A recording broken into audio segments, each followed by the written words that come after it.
उसको देखकर मैंने उसकी ठंड महसूस करने की कोशिश की तो अचानक घबरा गया। मैंने अपनी पहनी हुई जैकेट उसे दे दी, फिर भी मैं ठंड को कोस रहा था।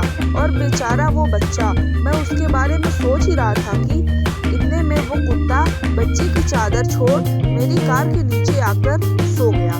मेरी कार का इंजन गर्म था, शायद उसकी गर्माहट कुत्ते को सुकून दे रही थी।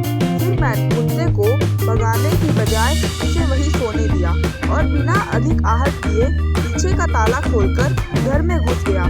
सबके सब सो रहे थे। मैं चुपचाप अपने कमरे में चला गया। जैसे ही मैंने सोने के लिए रजाई उठाई, उस लड़के का ख्याल मन आया। सोचा मैं कितना स्वार्थी हूँ, मेरे पास विकल्प के तौर पर कंबल, चादर, रजाई सब थी, पर उस बच्चे के पास एक अधफटी चादर भर थी।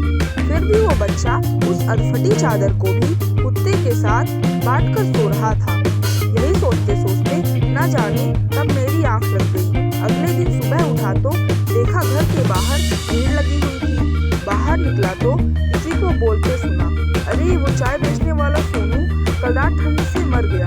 मेरी पलकें कांपी और एक आंसू की बूंद मेरी आंख से छलक गई। उस बच्चे की मौत से किसी को कोई फर्क नहीं पड़ा, बस वो कुत्ता अपने नन्हे दोस्त के बगल में गुमसुम बैठा था, मानो उसे उठाने की कोशिश कर रहा हो। दोस्तों, ये कहानी सिर्फ एक कहानी नहीं है, ये आज के इंसान की सच्चाई है। मानव से अगर मानवता चली जाए तो वो मानव नहीं रहता, दानव बन जाता है। चलिए एक बार फिर से मानव बनने का प्रयास करते हैं। चलिए अपने घरों में बेकार पड़े कपड़े जरूरतमंदों को देते हैं। चलिए कुछ गरीबों को खाना खिलाते हैं।